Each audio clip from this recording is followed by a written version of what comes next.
सामने मेरा घर है वहीं पे आप।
अस्सलाम वालेकुम सर। आवाज़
अस्सलाम वालेकुम।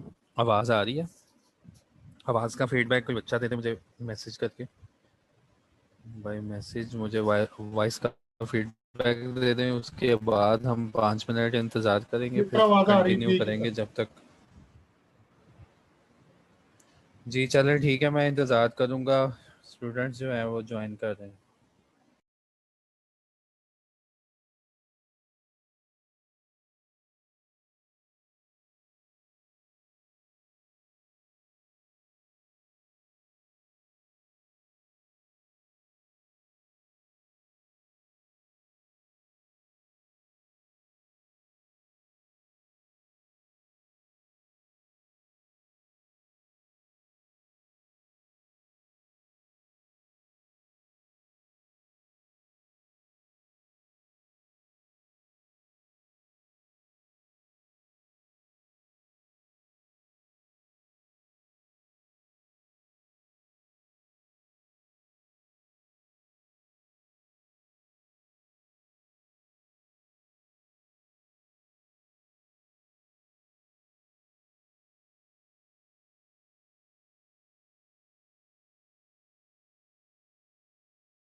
अच्छा, जब तक मैं वेट कर रहा हूँ अदर स्टूडेंट्स का, फरहान इकबाल साहब है यहाँ पे। कल ये ना हैंड रेज आप कर रहे थे, मोहम्मद फरहान इकबाल साहब।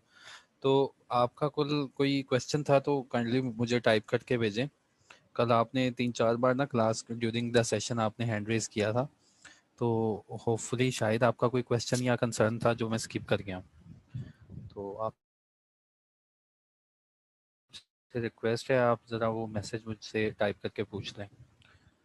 तो जब तक जो है मैं इंतज़ार कर रहा हूँ, अगर किसी का कोई क्वेश्चन है वो क्वेश्चन विंडो मेरे पास आ जाए तो मैं वो टाइम वहाँ पे लगा लूँ, जब तक जो है बाकी स्टूडेंट्स ज्वाइन हो रहे हैं।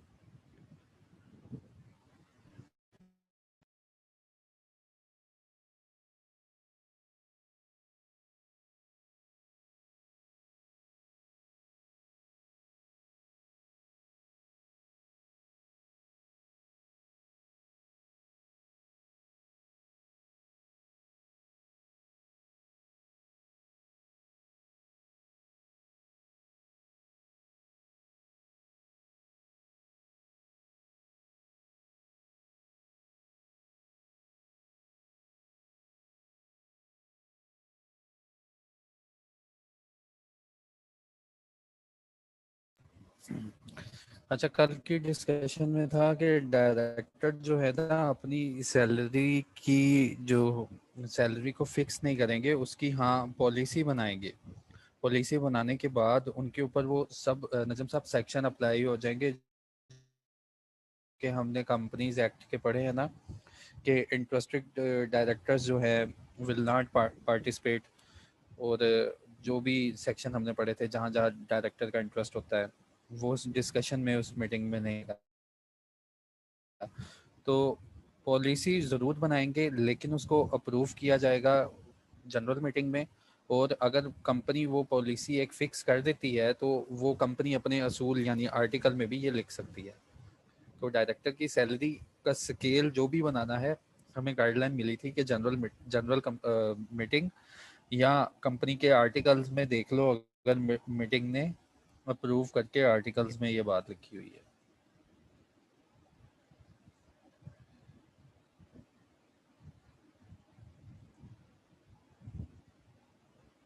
और कोई किसी का क्वेश्चन कल से, जो कल का जो टॉपिक था हमारा, जिसमें मैंने लिस्टेड कंपनी का कोड ऑफ कॉर्पोरेट गवर्नेंस इसको डिफाइन किया था, ये होता क्या है। उसके बाद जो गवर्नेंस बोर्ड है उसका स्ट्रक्चर क्या होगा, और मिनिमम कौन सी क्वालिफिकेशन और कौन कौन से डायरेक्टर्स जो हैं वो उस बोर्ड में जाएंगे। और देयर आफ्टर मैंने डिस्कशन स्टार्ट की थी कि बोर्ड बोर्ड एक कंस्ट्रक्ट होने के बाद कमिटीज़ बनती हैं। कमेटी में किस किस जो रेफरेंस के डायरेक्टर होंगे वो जाएंगे। तो इससे रिलेटेड अगर किसी का कोई क्वेश्चन है तो आज अभी क्लियर हो जाए, नेक्स्ट फिर हम डिस्कशन करेंगे जो बाकी हमारा कोड बाकी रह गया, और इंशाल्लाह आज इसको हम कंप्लीट कर लेंगे।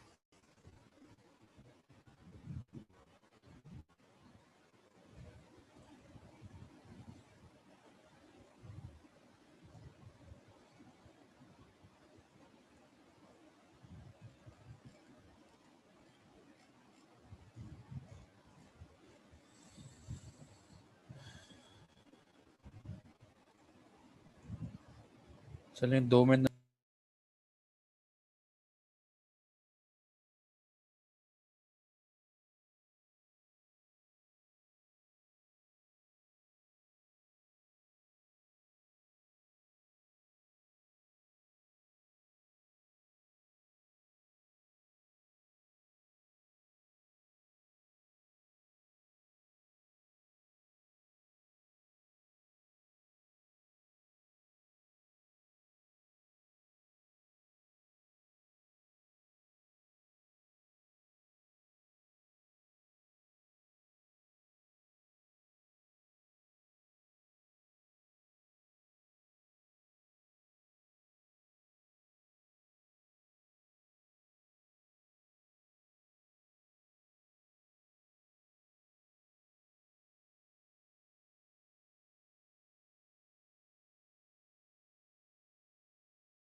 बिस्मिल्लाहिर्रहमानिर्रहीम।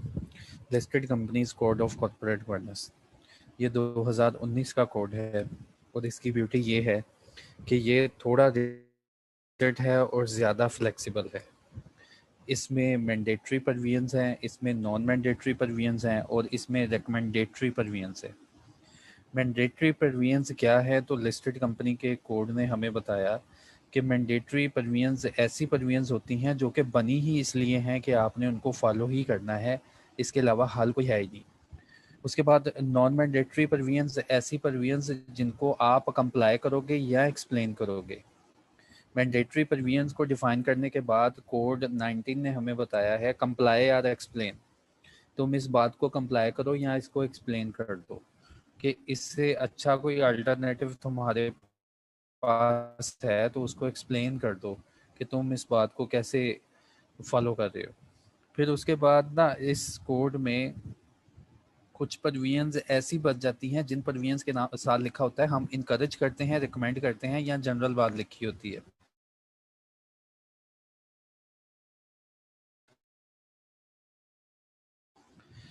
तो ऐसी कुछ सेक्शन नंबर 156 और 152 में पार है ऐसी सीपी के पास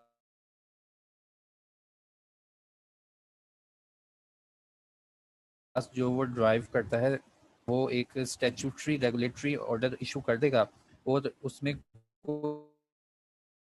कोई भी रेगुलेशन इशू कर सकता है किसी भी कंपनी से रिलेटेड।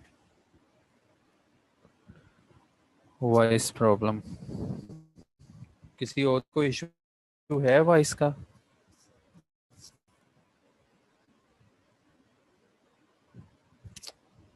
यार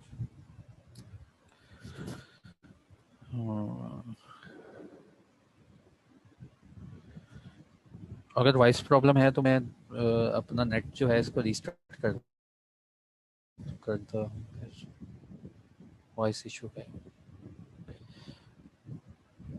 हाँ, 1 मिनट दें जरा, मैं अपना नेट चेक कर लूँ, उसकी स्पीड चेक कर लूँ कि उसकी स्पीड क्या आ रही है।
हेलो, वॉइस क्लियर है?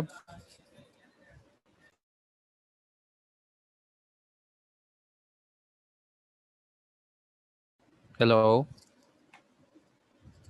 आवाज का फीडबैक दें।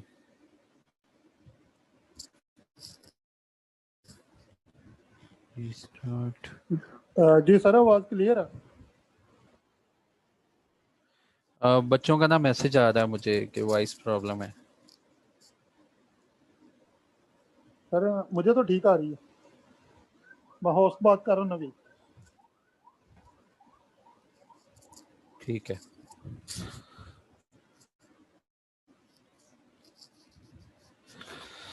चलें ठीक है। अब वॉइस का प्रॉब्लम होगा ना तो नजम साहब बैठे हुए हैं, ये रिप्लाई करेंगे हमें। ठीक है, तो सिर्फ इन्हीं का मैसेज जो है मैं अकाउंट फॉर करूंगा वॉइस के लिए। तो चलें दोबारा मैं।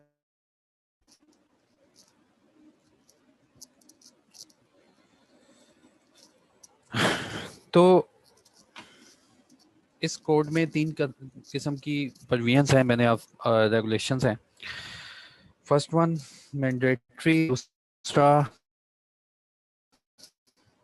Non mandatory. इसकी बात होती है सीसीपी के पास। ये किसी भी सेक्टर की कंपनीज को रेगुलेट करने के लिए कभी भी अपनी बात को यूज करते हुए कोई भी रेगुलेशन इशू कर सकता है। देयर आफ्टर मैंने आपको समझाया कि कितनी परसेंटेज और कितनी परसेंटेज की प्रोविजंस होती हैं इस ये जो हमारा कोड 19 आया है। तो मेरा अपना एनालिसिस है कि 21% इसमें मैंडेटरी, 49% इसमें नॉन मैंडेटरी और 29% की जो है ये रिकमेंडेटरी रेगुलेशन है। इससे पहले जो आने वाले कोड थे उनकी मुसीबत ये थी, सारी कंपनीज को सारी की सारी परमिशंस को फॉलो करना पड़ता था। अगर एक भी परमिशन रह गई तो उसके ऊपर जुर्माना फेस करना पड़ेगा। लेकिन 2019 के कोड की ये ब्यूटी है कि सिर्फ जो मैंडेटरी रिक्वायरमेंट है उन्हीं के ऊपर फाइन है, लेकिन जो अदर एरियाज है उनके ऊपर कोई फाइन नहीं। उसके ऊपर आप अब आपके पास कोई बेस्ट अल्टरनेटिव है तो वो बता दें और उसको फॉलो कर लें, तो आप जो है इसको कंप्लाई कर सकते हैं। तो हमने नंबर ऑफ डायरेक्टरशिप ये पढ़ लिया था। कंपोजिशन ऑफ बोर्ड मैंने आपको समझा दिया था। कंपोजिशन ऑफ बोर्ड में मैंने आपको समझाया था कि बोर्ड ऑफ डायरेक्टर में डाइवर्सिटी होगी। उसके बाद कंपोजिशन ऑफ बोर्ड, अगर 7 डायरेक्टर होंगे तो 2 इंडिपेंडेंट डायरेक्टर, 2 एग्जीक्यूटिव डायरेक्टर, और हमेशा आपने याद रखना है एग्जीक्यूटिव डायरेक्टर में सीईओ का नंबर पहले से ही काउंट हो जाता है। हालांकि ये होता इम्प्लाई है, लेकिन जब भी आपने अगर आपने इलेक्शन करवाना है, इलेक्ट करवाना है, तो इसका नंबर पहले एक्सक्लूड कर देना, क्योंकि ये एग्जीक्यूटिव डायरेक्टर में गिना जा चुका है पहले। तो 3 जो है नॉन एग्जीक्यूटिव डायरेक्टर होंगे। इंडिपेंडेंट डायरेक्टर की रिक्वायरमेंट, तो रेगुलेशन ने बताया था कि एटलीस्ट 1/3 जो होंगे इंडिपेंडेंट डायरेक्टर होंगे with the explanation of fraction. अगर आपने फ्रैक्शन को राउंड अप एज 1 ना किया तो इन दैट केस, अगर आपने फ्रैक्शन को राउंड अप एज 1 ना किया तो in that case independent director जो होंगे वहां पे आप एक एक्सप्लेनेशन जमा करवाएंगे कि क्यों आपने इस इंडिपेंडेंट डायरेक्टर की फ्रैक्शन को एज अ 1 कंसिडर क्यों नहीं किया। ठीक है, लाजमी नहीं कि आप इंडिपेंडेंट डायरेक्टर में फ्रैक्शन आई है तो उसको 1 अज्यूम करें। जैसे लेट्स सपोज कल की एग्जांपल में 8.6 डायरेक्टर रखने हैं, 1/3 से अगर टोटल नंबर डिवाइड किया था तो 8.6 डायरेक्टर रखने हैं आप। हाँ, 8 रख सकते हो तुम अपने इंडिपेंडेंट डायरेक्टर, 8 इंडिपेंडेंट डायरेक्टर रखोगे, लेकिन इसके साथ एक एक्सप्लेनेशन, एक कंप्लायंस रिपोर्ट तुम्हें जमा करवानी पड़ेगी कि किन वजूहात पर तुमने इस 8 नंबर को एज्यूम किया। हाँ, अगर 9 नंबर एज्यूम करोगे तो कोई एक्सप्लेनेशन नहीं देनी पड़ेगी। इसी तरह डायरेक्टर उन्होंने बताया कि एग्जीक्यूटिव डायरेक्टर की लाइन में भी आपके पास 1/3 की नंबर के मौजूद हैं, लेकिन ये मैक्सिमम लिमिट है, इससे ऊपर नहीं जा सकते। हाँ, अगर फ्रैक्शन में जवाब आया और इस फ्रैक्शन को एज अ 1 कंसिडर किया तो इन दैट केस तुम्हें यहाँ पे एक एक्सप्लेनेशन जमा करवानी पड़ेगी, कंप्लायंस रिपोर्ट जमा करवानी पड़ेगी। फिर मैंने कल आपको ये भी समझाया कि इंडिपेंडेंट डायरेक्टर जो होता है हमने खुद से सिलेक्ट नहीं करना, वो जगह से सिलेक्ट नहीं करना जो कि पीआईसीजी के अलावा हो। तो Pakistan institute of corporate governance के अलावा हम इंडिपेंडेंट डायरेक्टर को कहीं से भी सिलेक्ट नहीं कर सकते। जो लिस्ट इसके पास अवेलेबल है उसी लिस्ट से हमने इसको सिलेक्ट करना है। तो पीआईसीजी में जितना भी डाटा सेट है एससीसीपी ने मेंटेन करना था इन इंडिपेंडेंट डायरेक्टर्स का, क्योंकि एक्ट ने बोला था एससीसीपी को, और एससीसीपी ने एक एससीसीपी के मतहत एक अदारा बनाया गया जिसको पीआईसीजी बोलते हैं, और इसका काम होता है कि इंडिपेंडेंट डायरेक्टर जितने भी हैं उनका डाटा मैनेज रखता है। फिर उसके बाद लॉ ने बता दिया कि अगर तुम पीआईसीजी की लिस्ट से कोई इंडिपेंडेंट डायरेक्टर सेलेक्ट करोगे और उससे कोई गलत डिसीजन मेकिंग होगी, कल को आपको फाइन लग गया या इंडिपेंडेंट डायरेक्टर की डिसीजन मेकिंग उस क्वालिटी की नहीं आपको मिलती, तो आप कभी भी ब्लेम नहीं करेंगे पीआईसीजी को। तो सोल आपकी रिस्पॉन्सिबिलिटी है कि जो लिस्ट प्रोवाइड कर दी है पीआईसीजी ने उसमें से आप इंडिपेंडेंट डायरेक्टर देख के समझ के सिलेक्ट करें। फिर उसके बाद चेयरमैन की रिक्वायरमेंट थी, तो चेयरमैन हम लिस्टेड कंपनी का चेयरमैन हमेशा नॉन एग्जीक्यूटिव डायरेक्टर से ही सिलेक्ट करेंगे। और यहाँ पे बात याद रखनी है कि लिस्टेड कंपनी का जो चेयरमैन होगा वो कभी भी सीईओ नहीं होगा, और जो सीईओ होगा वो चेयरमैन नहीं होगा। तो एक पर्सन दो पोजीशन पे नहीं बैठ सकेगा। तो चेयरमैन बोर्ड की रिक्वायरमेंट भी हमने कल पढ़ ली थी। तो कल हमने ये भी एक रिकमेंडेटरी प्रोविजन थी, representation of minority share holders के कोर्ट कहता है कि आपकी जो माइनॉरिटी शेयर होल्डर्स हैं आप उनको फैसिलिटेट करें कि वो बाय प्रॉक्सी सॉलिटेशन कोई एक मेंबर किसी को अपने रेफरेंस के तौर पर उसको बोर्ड ऑफ डायरेक्टर्स में भेज दें। तो उसका सारा तरीक़ाकार उन्होंने ये बताया, वही बातें जो नोटिस जाता है मीटिंग का, उसके साथ कौन कौन से फॉर्म होने चाहिए, तो वही इंफॉर्मेशन यहाँ पे पेस्ट की। ये हमने पहले भी पढ़ ली थी कि जब भी नोटिस ऑफ मीटिंग जाएगा तुम नोटिस के साथ इलेक्शन का फॉर्म भेज देना। फिर जो है तुम इन मेंबर्स को बताना कि शेयर होल्डिंग का स्ट्रक्चर क्या है, उसके बाद जो है प्रॉक्सी का फॉर्म भेज देना। तो ये सारी रेगुलेशन जो है इसने एक्सप्लेन किया कि नोटिस के साथ क्या क्या जाना चाहिए। रेम्यूनरेशन हमने पढ़ ली और ये कल मैंने बहुत अच्छी तरह बता दिया। फिर मैंने आपको बता दिया कि जो भी फाइन है ये मैंडेटरी प्रोविजन पे है। उसके बाद कमिटीज ऑफ बोर्ड, अब बोर्ड एक तैयार हो गया, उसके बाद बोर्ड में से सारा बोर्ड तो हर वक्त तो नहीं ना तैयार रहेगा, कि जो भी इश्यूज हैं सब इश्यूज को सॉल्व करने के लिए डिसीजन मेकिंग के लिए सारे का सारा बोर्ड आके डिसीजन करेगा। तो बोर्ड में से कुछ ऐसे लोग होंगे जो ऑडिट कमेटी में जाएंगे, और कुछ ऐसे लोग होंगे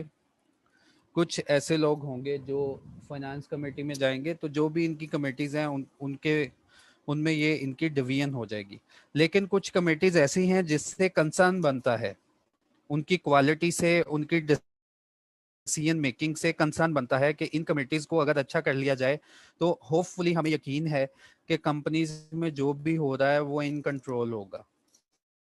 तो सबसे पहले नाम आता है ऑडिट कमेटी का, और ऑडिट कमेटी बनने लगी थी तो उन्होंने कहा था कम से कम एक मेंबर तो ऑडिट कमेटी का ऐसा हो जो कि इंडिपेंडेंट डायरेक्टर होगा, और बाकी के जितने भी मेंबर होंगे कमेटी में कोई भी ऐसा डायरेक्टर नहीं जाएगा जो कि एग्जीक्यूटिव डायरेक्टर होगा। फिर यहाँ पे ऑडिट कमेटी पे अजीम और सुफियान हैंड रेज कर रहे हो, यार कोई क्वेश्चन है ना आप उसको टाइप करो, वॉइस का फीडबैक हो रहा है तो वो भी लिख दो, ठीक है? तो हैंड रेज ना करो, सीक्वेंस खराब हो जाता है। इंटेंशन मेरी हैंड रेज जो है ना आप करते हो उसकी तरफ चली जाती है। अगर कोई मसला है ना तो आप अगर कोई क्वेश्चन है उसको टाइप करें।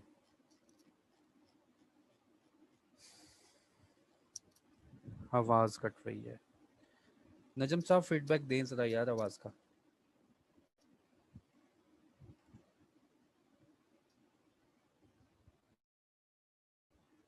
हेलो,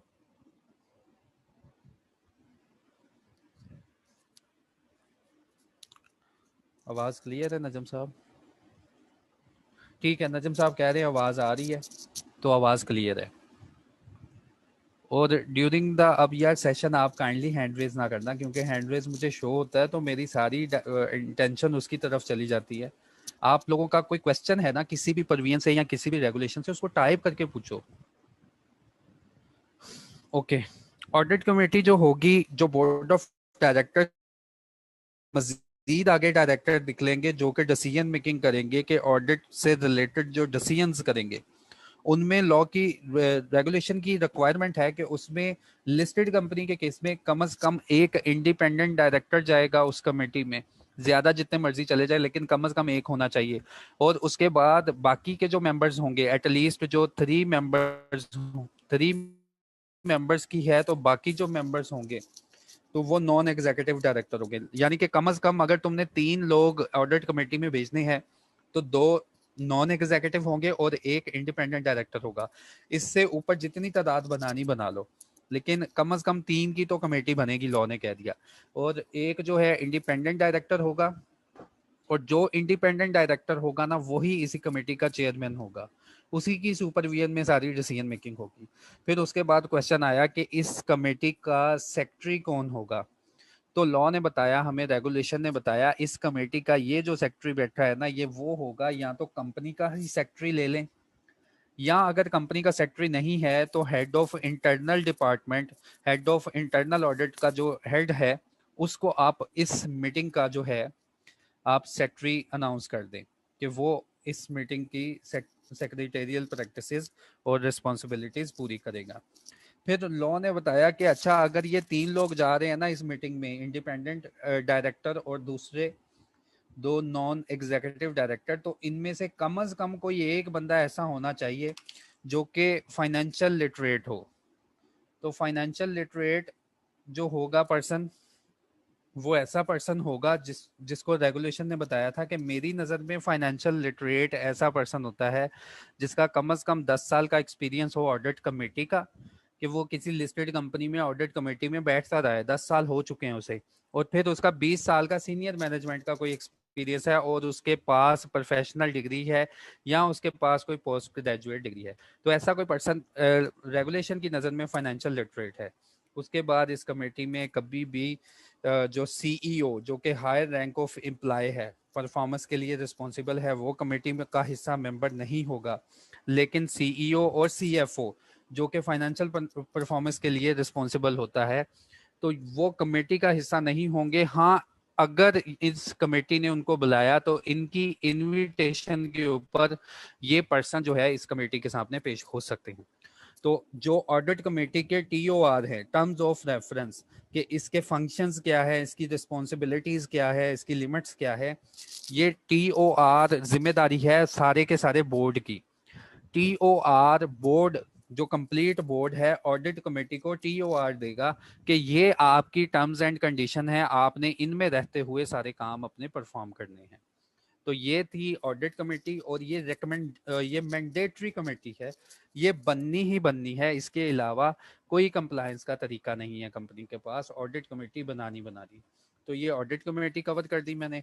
उसके बाद मैंने आपको बताया ह्यूमन रिसोर्स रिम्यूनरेशन कमेटी। ये ऐसी कमेटी होगी जो कि डायरेक्टर्स की, इसमें भी इंडिपेंडेंट डायरेक्टर जाएगा और इसमें भी नॉन एग्जीक्यूटिव डायरेक्टर जाएगा। इसको भी चेयर जो करेगा वो इंडिपेंडेंट डायरेक्टर ही करेगा।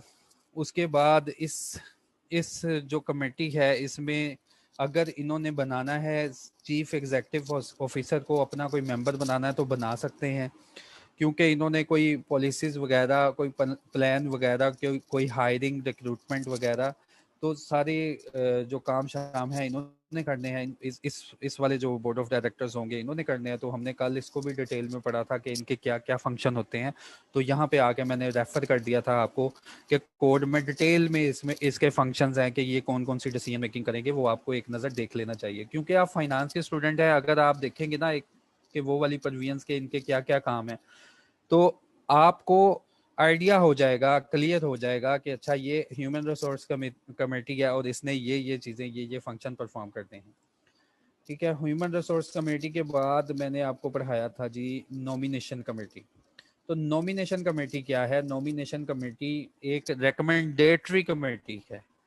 ये ना तो नॉमिनेशन कमेटी ना तो मैंडेटरी कमेटी है, यानी कि इसको इम्पोज नहीं किया गया कि लाजमी आपने रखनी है, और ना ये नॉन मैंडेटरी कमेटी है। ये बस एक रिकमेंडेटरी कमेटी है जिसको लॉ रिकमेंड कर रहा है कि आप अपने पास एक नॉमिनेशन कमेटी बनाएं जो क्या करे, द बोर्ड में constitute a separate committee designated as nomination committee of such number and class of director as it may deem appropriate in its circumstances। तो जो चीज उसको कोर्ट को रिक्वायर्ड नहीं थी उसने इनके ऊपर छोड़ दिया कि आप एक नॉमिनेशन कमेटी बनाएं, जो आपको फिट लगे, जैसे आपको फिट लगे वैसी एक नॉमिनेशन कमेटी बना लें, और उस नॉमिनेशन कमेटी के वो फंक्शन होंगे जो आप डीम अप्रोप्रिएट सोचते हैं।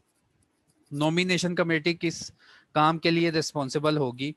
नॉमिनेशन कमेटी जो है वो consider and making recommendation to the board in respect of boards committees and chairmanship of the board committees. जो नॉमिनेशन कमेटी होगी ना, वो बोर्ड को बताया करेगी कि किस कमेटी की चेयरमैनशिप किसके पास होनी चाहिए, and keeping the structure, size and composition of the board under the regular review and for making recommendation to the board with regard to any changes necessary।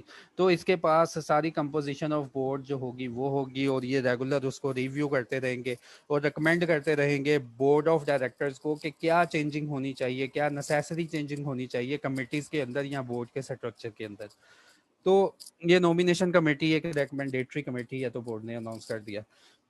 Risk management committee, तो risk का subject जो हम लोग पढ़ते हैं उसमें देखते हैं कि हमारे पास कंपनीज जो डील करती हैं मार्केट में, उनको डिफरेंट टाइप्स के रिस्क जो होते हैं वो फेस करने पड़ते हैं। First of all financial risk. Financial risk के जो इन्वेस्टमेंट लगाई क्या वो ख़त्म तो नहीं होने जा रही, या उस इन्वेस्टमेंट को कोई खतरा तो नहीं, क्या जो लोन लिया गया उसको पे बैक कर सकेंगे, क्या जो फ्यूचर की बजटिंग की क्या उसी के ऊपर हमारी परफॉर्मेंस जा रही है या नहीं जा रही।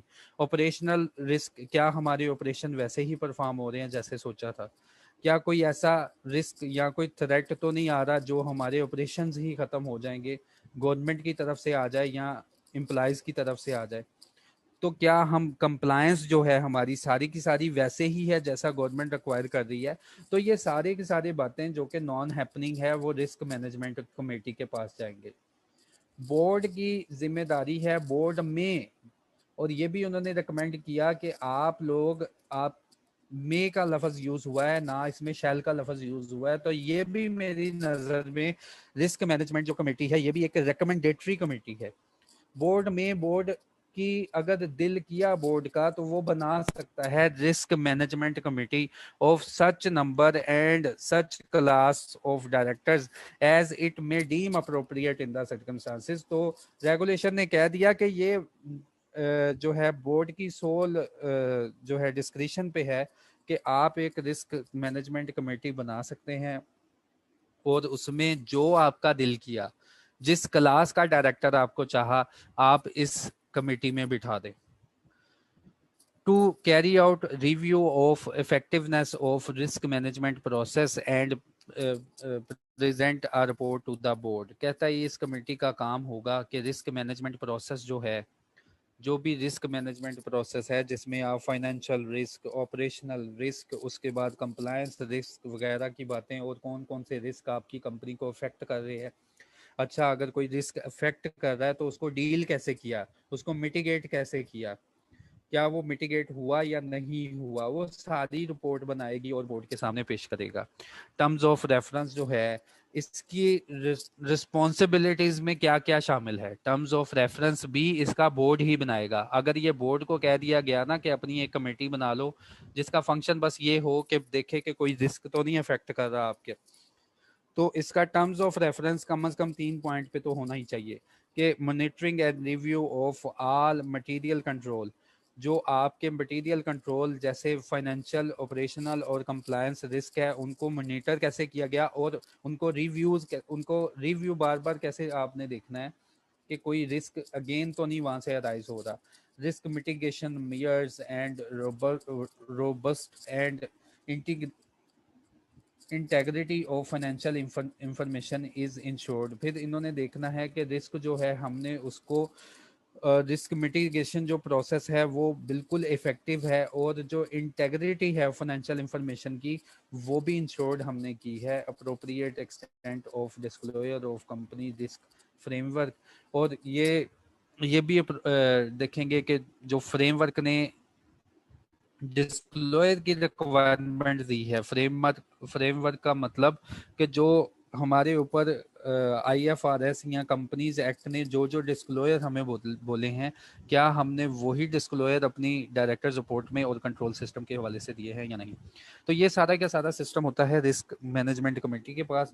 और ये बच्चों ये भी याद रखना है कि रिस्क मैनेजमेंट कमेटी भी एक रिकमेंडेटरी कमेटी है। ये परवीएंस कह रही हैं कि आपकी मर्जी बना लें तो ठीक है, नहीं बनाएंगे तो हम आपको कुछ कहेंगे नहीं। इसके बाद मुझे लगता है मैंने पुरानी फाइल ही पेस्ट कर ली थी। 1 मिनट। अगर किसी का यहाँ तक कोई क्वेश्चन है तो वो क्वेश्चन पूछें, तब तक मैं न्यू फाइल अपलोड कर लूँ। मेरे ख्याल है कि मैंने पुरानी फाइल ही जो है ना आज भी अपलोड की, तो नई वाली फाइल में अपलोड कर लूँ। कोई क्वेश्चन है यहाँ तक तो वो आप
जी, किसी का कोई क्वेश्चन है?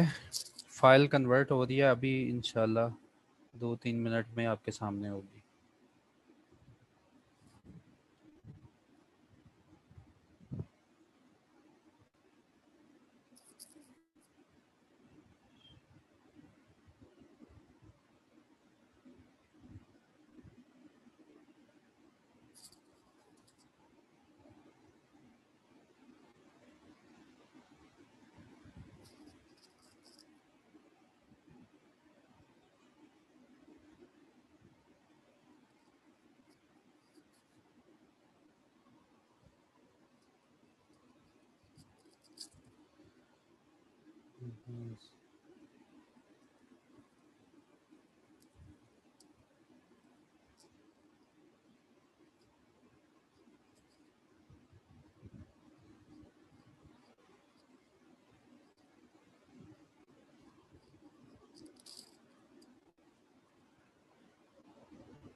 बिस्मिल्लाहिर्रहमानिर्रहीम। तो अच्छा, अब बात हो जाए कुछ ऐसी परवींस की जो कि नॉन मैंडेटरी परवींस है as stipulated in the code 2019। तो ये सारी की सारी जो है नॉन मैंडेटरी परवींस है। नॉन मैंडेटरी परवींस का मतलब मैं दोबारा एक्सप्लेन कर दूं कि ऐसी परवींस जो कि आप कंप्लाई करेंगे, अगर आपने कंप्लाई ना किया तो आप एक्सप्लेन करेंगे कि आपके पास अगर कोई अल्टरनेटिव मौजूद है तो उसको इम्प्लीमेंट करके दिखाएं। ठीक है, तो इसको कहते हैं नॉन मैंडेटरी परवींस। इसको कंप्लाई और एक्सप्लेन अप्रोच जो वर्ड यूज हुए हैं कोड 19 में नॉन मैंडेटरी के लिए, उसके लिए वर्ड यूज हुआ है कंप्लाई और एक्सप्लेन अप्रोच, कि तुम या तो इनको मान लो या अपनी एक्सप्लेनेशन दे के कोई अप्रोच यूज कर लो। ठीक है, तो ये होती है नॉन मैंडेटरी परवींस। और ये सारी की सारी लिस्ट मैंने क्रिएट कर दी कि ये सारी जो रेगुलेशन है ना ये अब से नॉन मैंडेटरी होंगी। तो मैंने सबसे पहले आपको समझाया कि कोड ऑफ कॉर्पोरेट गवर्नेंस इसका मकसद क्या है। फिर मैं आपको समझाया कि बोर्ड का स्ट्रक्चर क्या होगा, बोर्ड कैसे बनेगा और कौन कौन से मेंबर्स किन की बोर्ड में कम से कम कितने नंबर के कौन से डायरेक्टर होने चाहिए, किस टाइप के डायरेक्टर होने चाहिए। फिर उसके बाद मैंने आपको कमेटीज पढ़ाया कि बोर्ड की और भी कमेटीज होती हैं, लेकिन लॉ को जो मेजर कंसर्न है यहाँ पे ऑडिट कमेटी से है। और ऑडिट कमेटी के बाद जो कि रिकमेंडेटरी कमेटीज थी, ह्यूमन रिसोर्स, उसके बाद नॉमिनेशन और उसके बाद जो कमेटी रह गई रिस्क मैनेजमेंट, ये रिकमेंडेटरी कमेटीज थी। लोगों ने कहा तुमने बनानी है बनाओ, नहीं बनानी तो तुम्हारी मर्जी। लेकिन ऑडिट से उसका मेजर कंसर्न है कि वो वाली कमेटी स्ट्रॉन्ग होनी चाहिए, तो उसके ऊपर उसने डिटेल में रेगुलेशन दे दी। अच्छा, अब कमेटीज की कंप्लीशन के बाद अब मेरा ये चांस बनता है कि मैं आपको पढ़ाऊं कि जो अदर ऑफिसर्स रह गए हैं उनके बारे में क्या क्या रेगुलेशन आई है कि वो ऑफिसर्स किस लेवल के होने चाहिए। सबसे पहले डायरेक्टर क्लियर हो गए, फिर कमेटीज क्लियर होगी। अब इनके साथ जो जुड़े हुए मेंबर्स हैं, जैसे CFO है, चीफ फाइनेंशियल ऑफिसर है, सेक्रेटरी है या हेड ऑफ इंटरनल ऑडिट है, इनकी क्या क्वालिफिकेशन होगी। तो CFO की सबसे पहले क्वालिफिकेशन पढ़ते हैं कि CFO की क्वालिफिकेशन क्या होनी चाहिए। तो रेगुलेशन नंबर 22 है, इसमें CFO की क्वालिफिकेशन उन्होंने बयान की। CFO के पास 3 साल का मैनेजेरियल एक्सपीरियंस होना चाहिए कम से कम। वो managerial experience in the field of audit और अकाउंटिंग, कॉर्पोरेट अफेयर्स में हो जाए, और इसके साथ साथ वो मेंबर हो आई कैप का या वो मेंबर हो ICMAP का। तो अगर कोई मेंबर है ICMAP का या आई कैप का और उसका post qualification experience in audit या अकाउंटिंग है 3 साल का, तो वो इन लिस्टेड कंपनीज का CFO बन सकता है। इन अदर केसेस, अगर कोई पर्सन जिसका कम से कम 5 साल का एक्सपीरियंस है मैनेजमेंट का in the field of auditing and accounting और managing financial and corporate affairs में हो जाए, और उसकी क्वालिफिकेशन जो है वो मेंबर हो, और जो क्वालिफिकेशन इक्विवेलेंट हो इन प्रोफेशनल बॉडीज के, मींस टू से उसकी क्वालिफिकेशन पोस्ट ग्रेजुएट है, तो या वो पोस्ट ग्रेजुएट डिग्री रखता है किसी फाइनेंस यूनिवर्सिटी की इन पाकिस्तान में, और जो कि इक्विवेलेंट हो जो HEC ने अप्रूव की हो। तो अदर क्वालिफिकेशन के लिए लॉ बताना चाह रहा है कि कम से कम 5 साल का एक्सपीरियंस होना चाहिए। लेकिन अगर ये आपके पास प्रोफेशनल क्वालिफिकेशन है तो आपके पास कम से कम 3 साल का एक्सपीरियंस होना चाहिए इन the field of audit and account. तो CFO की रिक्वायरमेंट हो गई कंप्लीट। नीचे इन्होंने बताया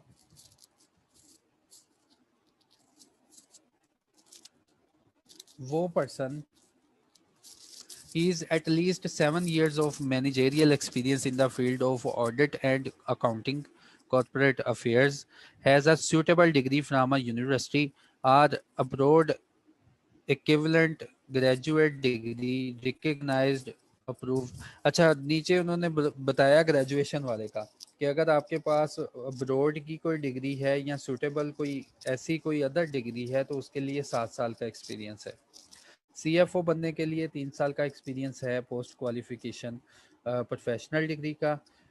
अदर देन पोस्ट CFO के लिए एक्सपीरियंस है 3 साल का प्रोफेशनल क्वालिफिकेशन के लिए, आज जब आप क्वालिफाई कर लेते हो। अदर देन प्रोफेशनल क्वालिफिकेशन, अगर आपके पास पोस्ट ग्रेजुएट की डिग्री है तो 5 साल का एक्सपीरियंस है। और अगर आपके पास पोस्ट ग्रेजुएट के अलावा कोई डिग्री है जो कि फॉरेन डिग्री हो जाए, जो कि ग्रेजुएट लेवल की डिग्री हो, तो उसके लिए मैनेजमेंट का in the field of audit and finance 7 साल का एक्सपीरियंस है। तो आप इस पर्सन को ही अपना CFO लगा सकते हैं लिस्टेड कंपनी में। इंटरनल ऑडिटर कौन होगा? Head of internal audit department का इंटरनल ऑडिटर कौन होगा? Person shall not be appointed as head of internal audit.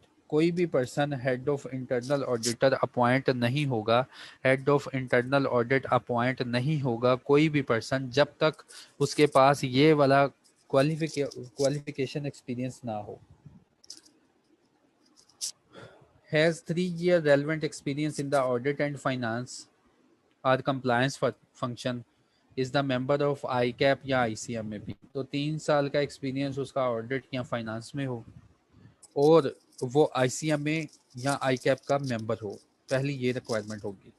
फिर अगर वो इसमें नहीं है, इसमें फॉल नहीं हो रहा, तो बी लाइन में उन्होंने बताया कि उसके पास कम से कम 5 साल का तो एक्सपीरियंस हो इन the field of audit and finance and compliance. और उसके पास अगर ये डिग्रीज नहीं तो चेक करो कि ये नीचे वाली डिग्रीज हैं CIA, CFE, CICA और has a post graduate degree जो कि HEC ने अप्रूव की हो and is a member of professional body relevant to such qualification. ठीक है, तो HEC ने वही डिग्री अप्रूव की हो जो कि इन जो प्रोफेशनल क्वालिफिकेशन है जो ऊपर बताई गई हैं इनके इक्विवेलेंट हो। अगर आप CA या ICA में नहीं हैं तो उसके बाद उन्होंने कहा आप CIA हैं या CFE हैं या CICA हैं या आपके पास कोई इस लेवल की डिग्री है जो कि HEC ने अनाउंस किया है कि ये डिग्री बराबर होगी ऊपर वाली डिग्रीज के, इसकी वर्थ बराबर होगी ऊपर वाली डिग्रीज के, तो इन दैट केस आपको 5 years का एक्सपीरियंस चाहिए हेड ऑफ इंटरनल डिपार्टमेंट बनने के लिए, इंटरनल ऑडिट डिपार्टमेंट का हेड बनने के लिए। या आपको 7 साल का एक्सपीरियंस चाहिए अगर आपके पास ऊपर वाली कोई डिग्री नहीं। अगर आपके पास ऊपर वाली ये जो डिग्रीज मेंशन की हैं कोई भी डिग्री नहीं, तो आपको कम से कम 7 साल का एक्सपीरियंस चाहिए हेड ऑफ इंटरनल डिपार्टमेंट का हेड बनने के लिए। तो ये क्वालिफिकेशन थी इंटरनल ऑडिट की।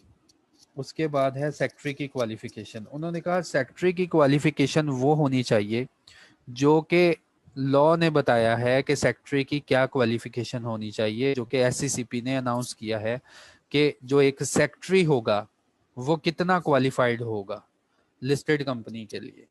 तो सेक्रेटरी की क्वालिफिकेशन और सेक्रेटेरियल प्रैक्टिसेस में हम पढ़ेंगे कि जो लिस्टेड कंपनी का सेक्रेटरी है वो या तो इंस्टीट्यूट ऑफ कॉर्पोरेट सेक्रेटरी से उसकी क्वालिफिकेशन हो या ICM का मेंबर हो या CA का मेंबर हो।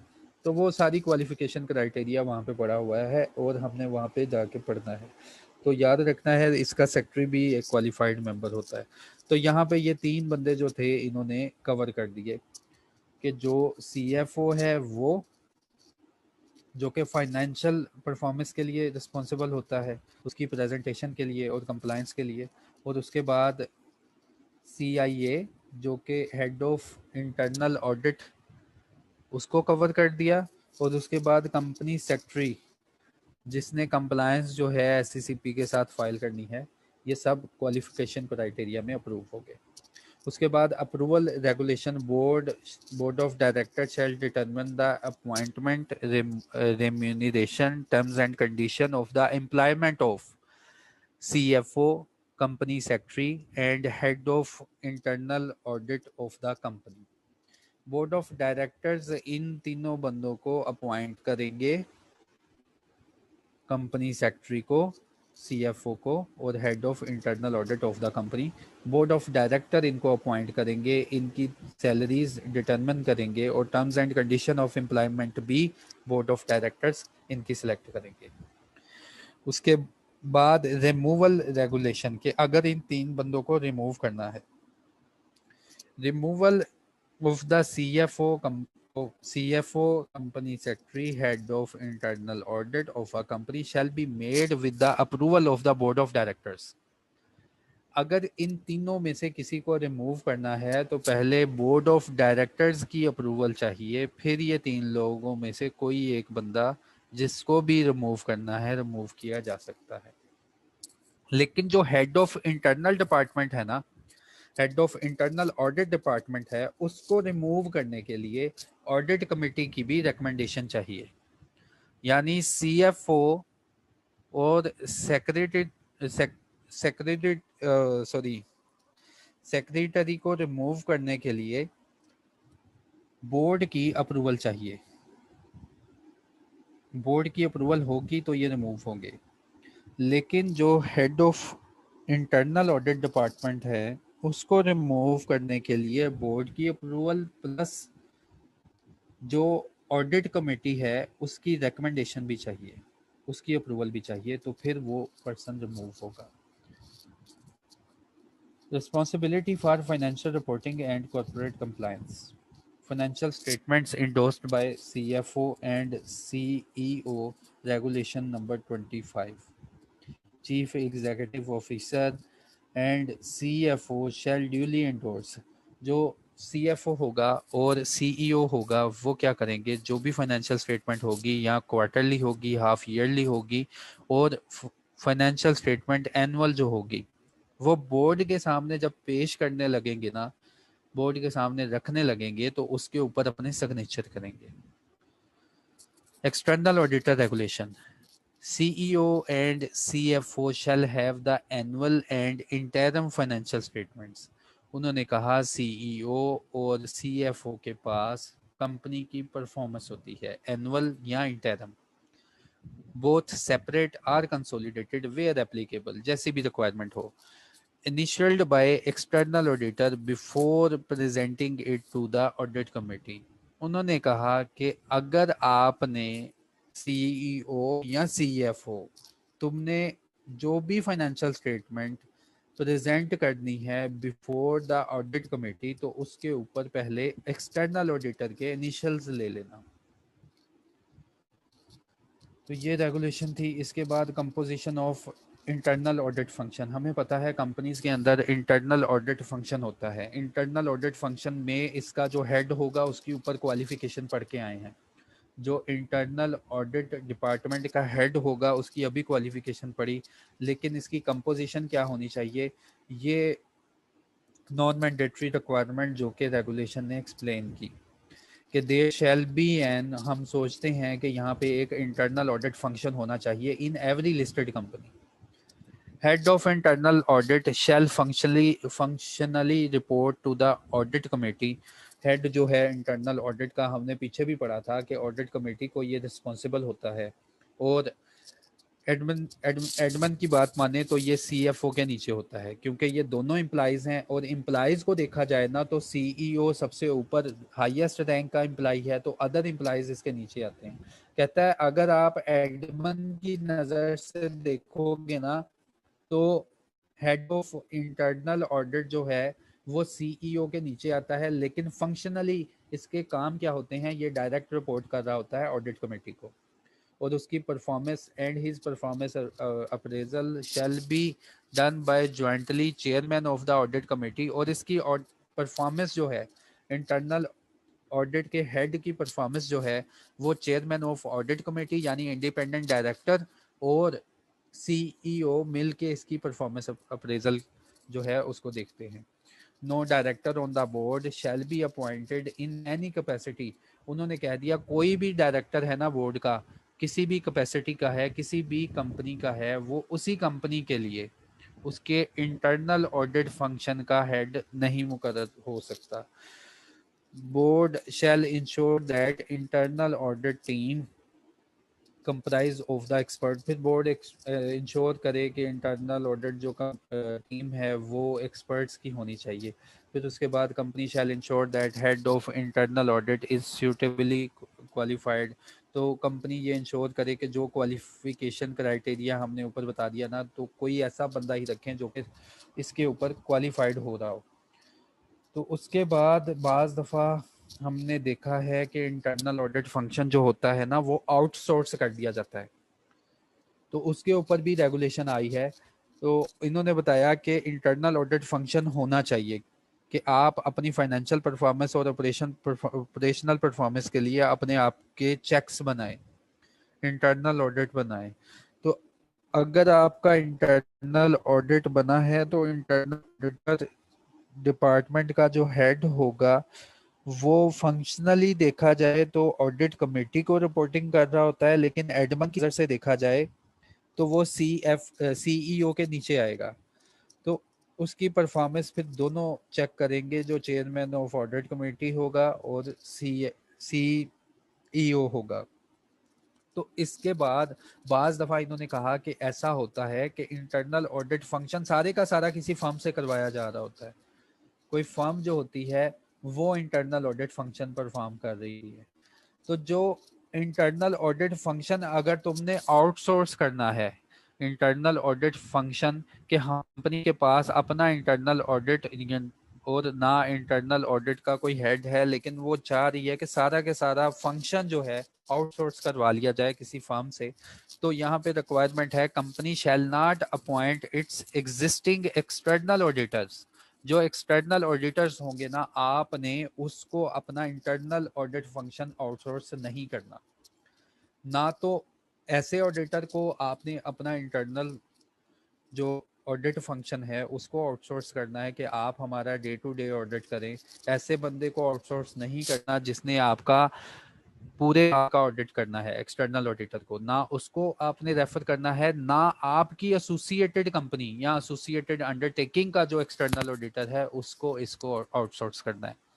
तो इंटरनल ऑडिट फंक्शन जो भी होगा, आपने किसी थर्ड पर्सन को, किसी थर्ड फर्म को आप आउटसोर्स कर सकते हैं जिसका ना तो रिलेशन बन रहा हो एज एन एक्सटर्नल ऑडिटर आपका, ना आपकी एसोसिएटेड कंपनी का। तो ये सारी रेगुलेशन थी इसके ऊपर, इंटरनल ऑडिट फंक्शन के ऊपर। Terms of appointment of external auditor, regulation 32, ये एक मैंडेटरी रेगुलेशन है। It is mandatory that no company shall appoint an external auditor, a firm of auditor which has not been given a satisfactory rating under the QCR। अच्छा, जो regulation है उन्होंने कह दिया कि हर कोई चार्टर्ड अकाउंटेंट की फर्म आपने नहीं अपॉइंट करनी, सिर्फ वो फर्म अपॉइंट करनी है जो कि QCR रेटिंग में आ रही हो।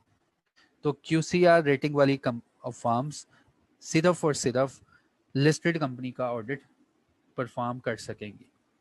इसके बाद it is mandatory that no company shall appoint as external auditor a firm of auditor which are a partner of which is non-compliant with international federation of accountants. तो फिर ये एथिकल रिक्वायरमेंट आ गई कि किसी भी ऐसी फर्म को आपने अप्लाई नहीं करना जो QCR में हो, लेकिन वो उसके ऊपर एलिगेशन आई हो कि वो इंटरनेशनल फेडरेशन ऑफ अकाउंटेंट्स और कोड ऑफ एथिक्स जो ICAP और ICMA ने अडॉप्ट किए हैं उनको कंप्लाई ना कर रही हो।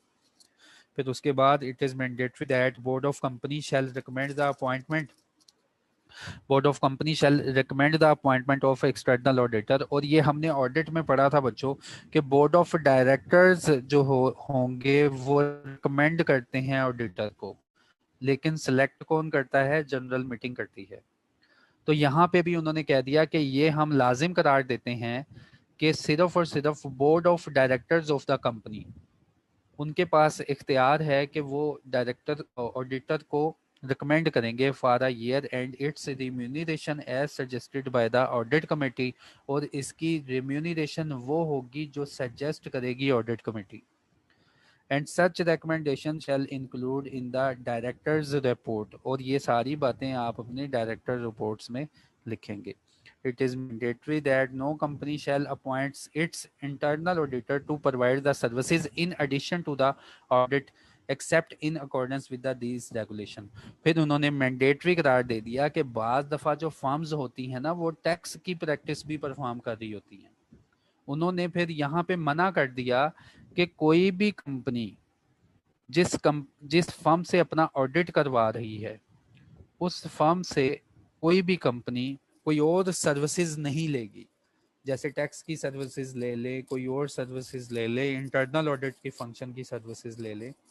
उन्होंने कह दिया it is mandatory no company shall appoint its internal auditors to provide the services in addition to the audit except in accordance with these regulation and shall require the auditor to observe the applicable international federation of accountant guideline. तो उन्होंने कह दिया कि कोई भी external auditor वाली company firm, अगर आप उससे अपना एक्सटर्नल ऑडिट करवाते हैं तो उससे आप कंसल्टेंसी नहीं लेंगे, टैक्स कंसल्टेंट नहीं बनवाएंगे उनको अपना, या कोई और सर्विसेज नहीं लेंगे, एक्सेप्ट अगर हमने कुछ कह दिया तो उसके मुताबिक ही चलेगा।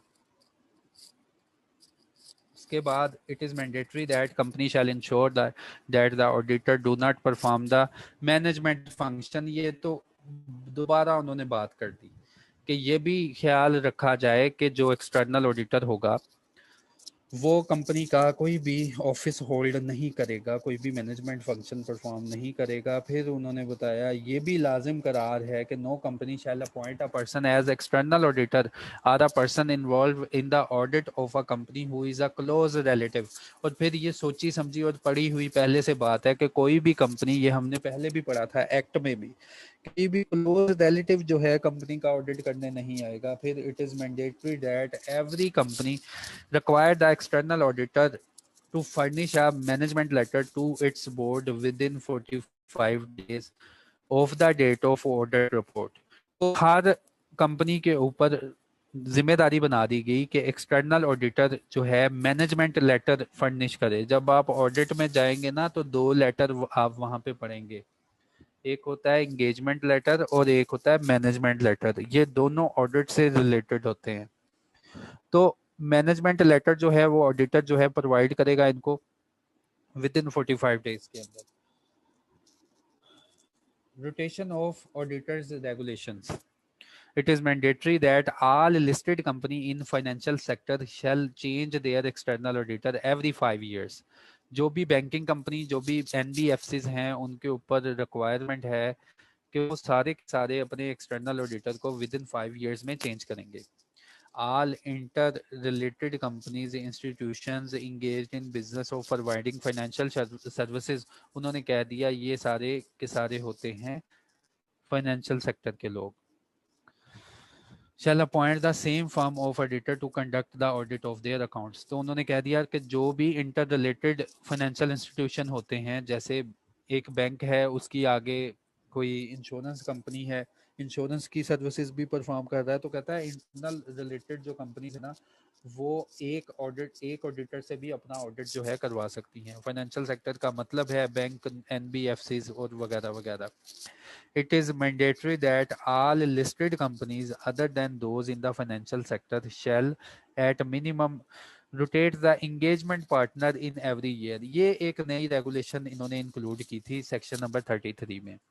पहले जो 2017 का एक्ट वो था ना, क्या उसका नाम है, कोड था, उसने कहा था कि यार ये एक कंपनी है, बात को ज़रा समझना आप लोग। उसने कहा ये एक कंपनी है XYZ और ये लिस्टेड कंपनी है, ये लिस्टेड कंपनी है और ये एक ऑडिट फर्म है QCR रेटेड, ये ऑडिट फर्म है QCR रेटेड।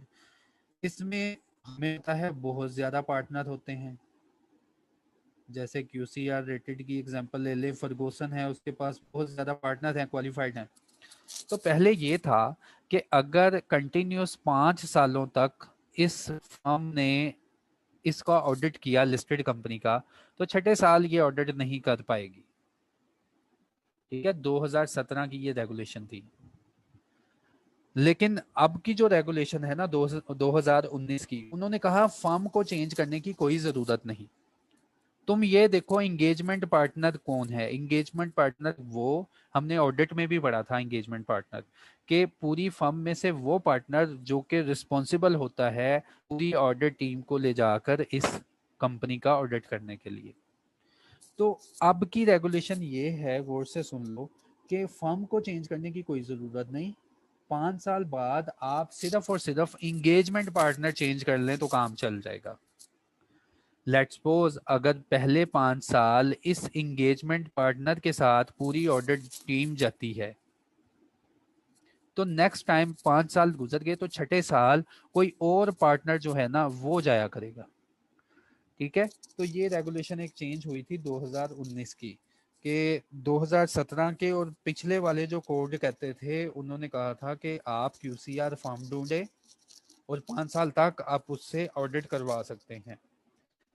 लेकिन 2019 की रेगुलेशन ने कहा फॉर्म को चेंज करने की कोई ज़रूरत नहीं, QCR रेटेड फॉर्म आपने फाइंड कर ली है, उसके बाद आप अपना ऑडिट करवाएं 5 साल किसी एक एंगेजमेंट पार्टनर से और अगले 5 साल फिर किसी और एंगेजमेंट पार्टनर, उसी फर्म में से किसी और एंगेजमेंट पार्टनर से आप अपना ऑडिट करवा सकते हैं। तो याद रखना है, पहले रोटेशन होती थी फर्म्स की, लेकिन अब रोटेशन ऑफ फर्म्स खत्म कर दिया गया। अब सिर्फ और सिर्फ रोटेशन होगी एंगेजमेंट पार्टनर की आफ्टर एवरी 5 इयर्स, कि हर साल, हर 5वें साल बाद कोई एंगेजमेंट पार्टनर है उसको आप चेंज कर लें तो काम चल जाएगा, गुजारा हो जाएगा।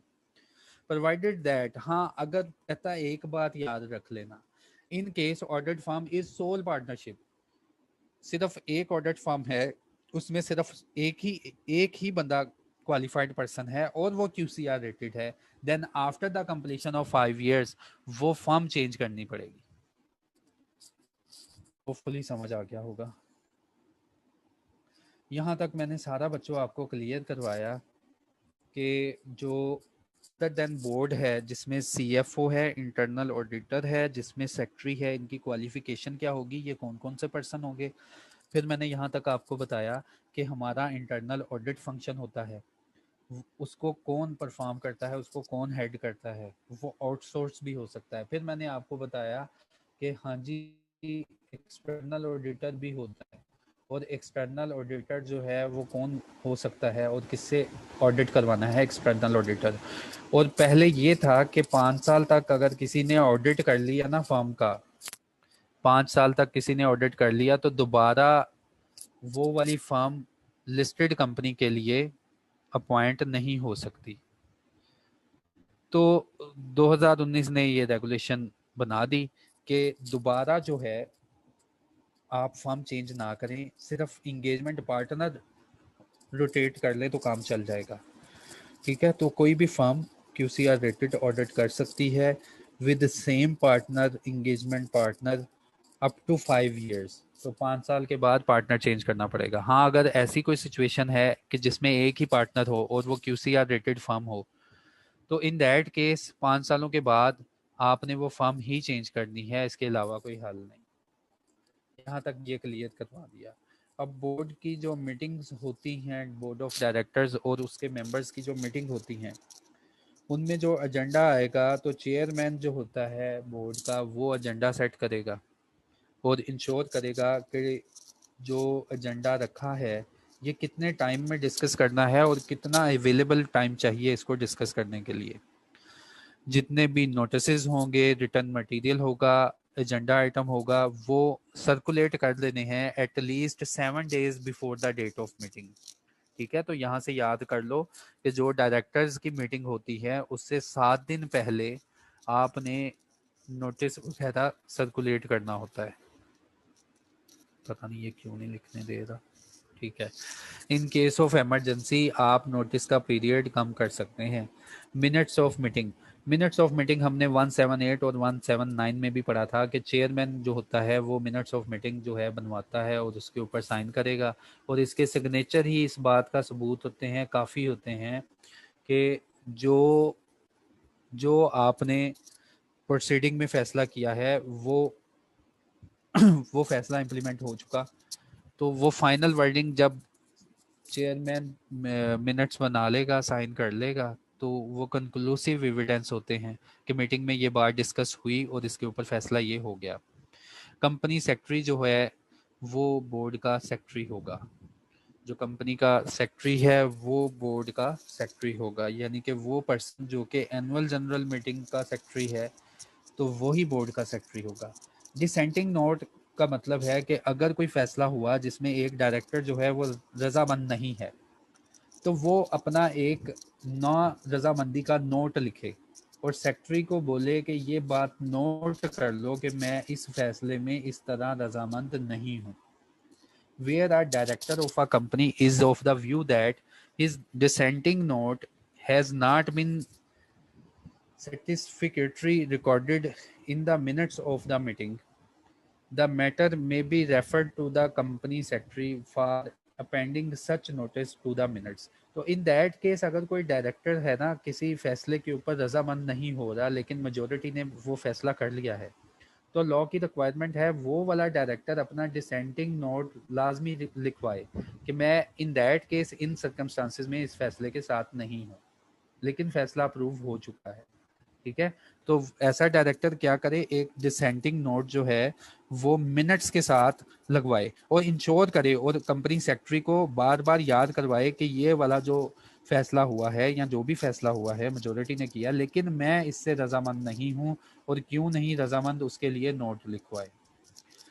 वेयर कंपनी सेक्रेटरी फेल, जहां पे कंपनी सेक्रेटरी भी ये बात उसकी ना माने, तो ऐसे डायरेक्टर को चाहिए may file an objection with the commission, commission के साथ एक एप्लीकेशन फाइल करे in the form of statement to the effect within 30 days of the date of confirmation of the minutes of meeting. तो ये उन्होंने requirement दी कि ऐसे director को चाहिए कि अपना डिसेंटिंग नोट मिनट में अगर उसने लगवाना है, सेक्रेटरी बात नहीं मान रहा तो कमीशन को अप्लाई करें। Attendance at the meeting regulation 13, CFO and company secretary are in their absence, the nominee appointed by the board shall attend all meeting of the board. The CFO and company secretary shall not attend such part of the board meeting wherein CFO और company का secretary वो meeting appoint नहीं करेगा जहां पे CFO का और company secretary का कोई परफॉर्मेंस के रिलेटेड या इनके रिलेटेड कोई डिसिप्लिन का कोई एक्शन हुआ है, तो वो वाली मीटिंग ये अपॉइंट अटेंड नहीं करेंगे। Issue to be placed before issue to be placed for decision for the board of directors. कौन कौन से इश्यूज हैं जो बोर्ड ऑफ डायरेक्टर्स के सामने पेश किए जाएंगे जब उनकी मीटिंग होगी? तो जो रेगुलेशन है उन्होंने कहा जब एक बोर्ड बन जाएगा फिर उसकी अटेंडेंस लग जाएगी। अटेंडेंस के लिए उन्होंने कहा CFO अटेंडेंस लगा सकता है या कंपनी सेक्रेटरी लगा सकता है।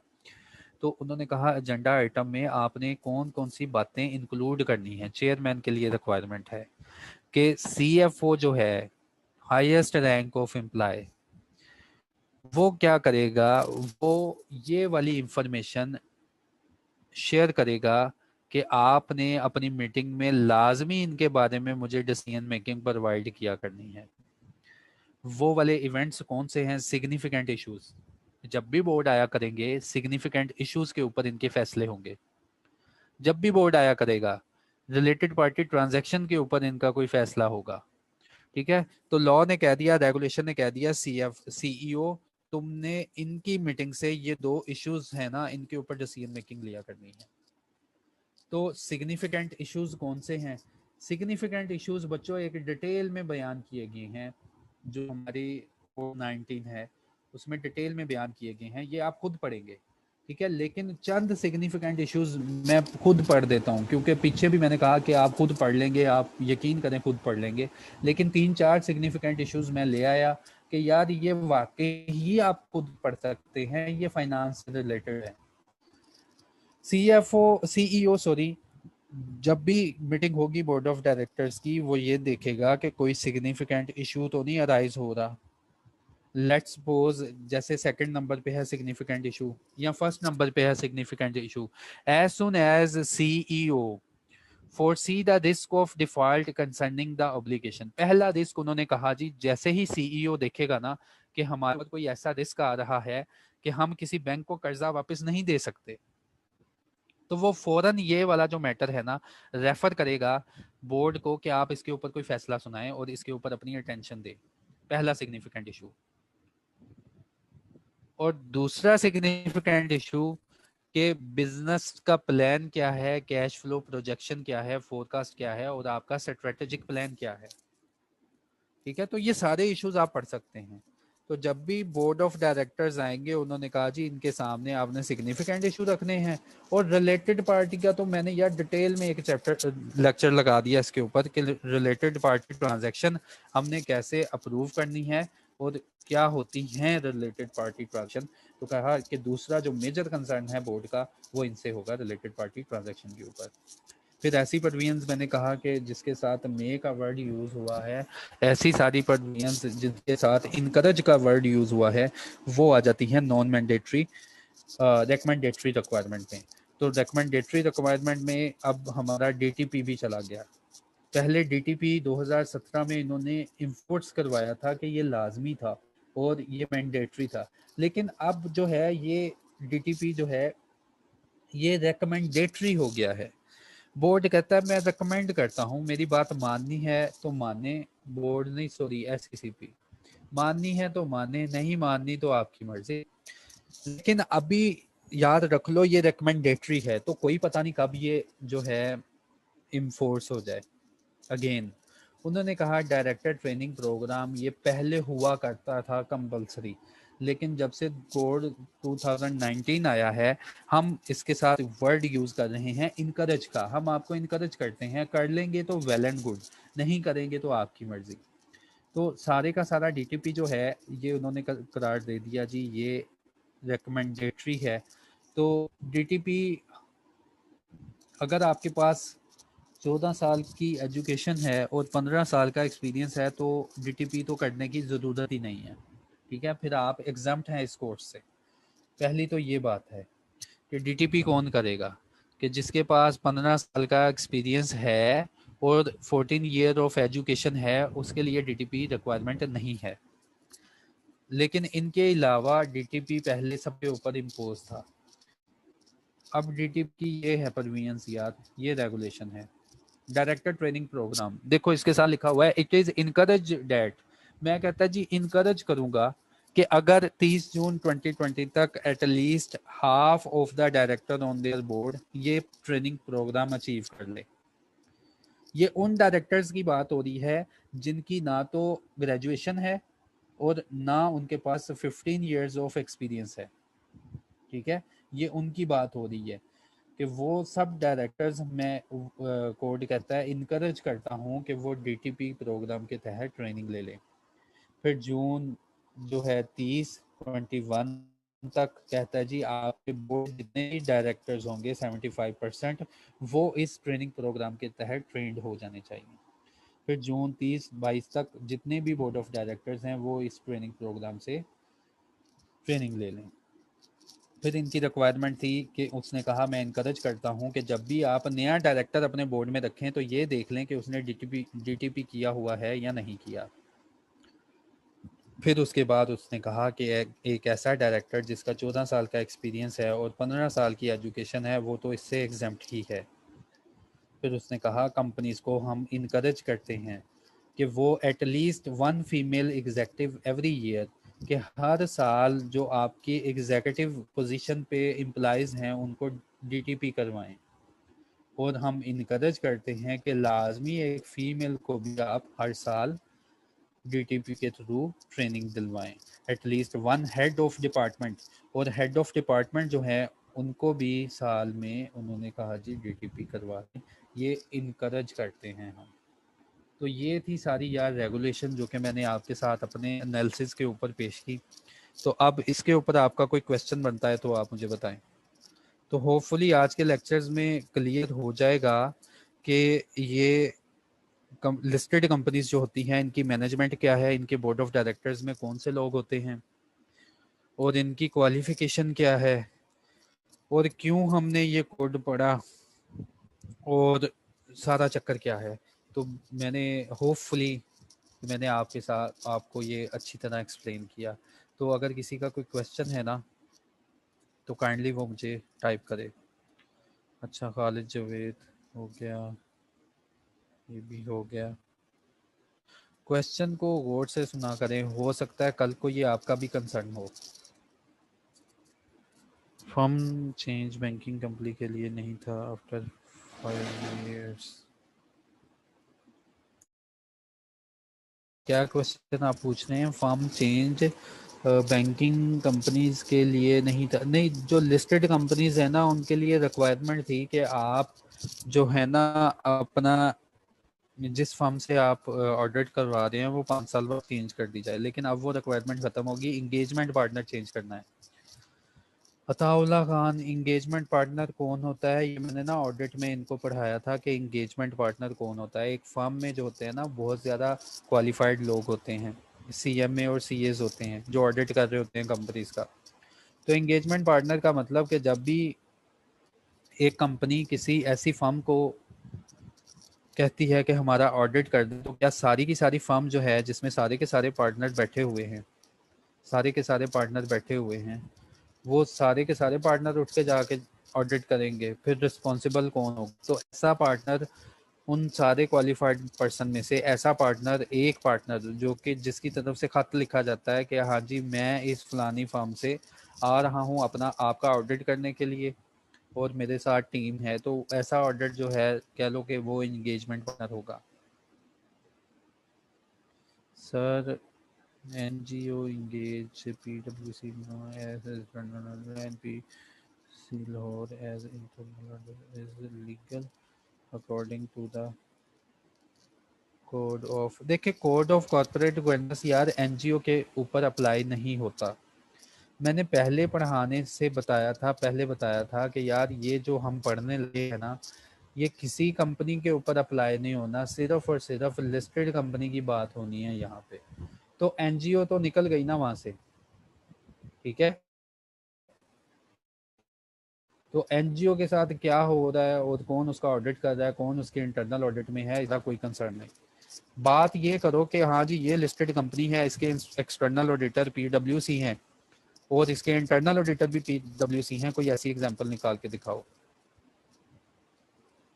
सीईओ की क्वालिफिकेशन क्राइटेरिया नहीं बताया, सीईओ की क्वालिफिकेशन एजुकेशन क्राइटेरिया नहीं बताया यार। सीईओ का जो है उन्होंने कहा था कि सीईओ कोई ऐसा पर्सन होना चाहिए जो कि आप इंश्योर करें कि आपकी परफॉर्मेंस को अचीव कर लेगा। तो सीईओ के लिए क्वालिफिकेशन क्राइटेरिया उन्होंने इसलिए नहीं बताया कि ये आपने खुद देखना है, लेकिन बाकी जो रिस्पॉन्सिबल लोग हैं जिसने फाइनेंशियल परफॉर्मेंस इंश्योर करनी है, इंटेग्रिटी देनी है फाइनेंशियल इंफॉर्मेशन की, और इंटरनल ऑडिट का जो हेड होगा उनकी क्वालिफिकेशन उन्होंने कहा कि कम से कम इतनी होनी चाहिए।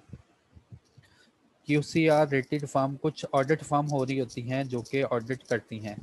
ऑडिट फर्म का दोबारा ऑडिट, जो ऑडिट फर्म है इसको ऑडिट करता है ICAP, तो उनको ऑडिट करके और उनकी रैंकिंग बनाता है कि ये कैसे काम कर रही हैं। तो उस रैंकिंग के अंदर उस फर्म का नाम आना उसको कहते हैं QCR firm, QCR rated firm. Dependent and independent director, पहले तो डिपेंडेंट डायरेक्टर तो कोई नहीं होता, इंडिपेंडेंट डायरेक्टर होता है। और अताउल्ला ये जो डायरेक्टर की सीरीज स्टार्ट हुई थी ना, इसमें देख लो। तो इंशाल्लाह अगले हफ्ते एक नया टॉपिक होगा। सेक्शन 2 टेल्स अस, यार सेक्शन 42 क्या कहता है उसके बारे में अभी मैं नहीं डिस्कस कर रहा, आपका तो पहले नाम ही नहीं आ रहा।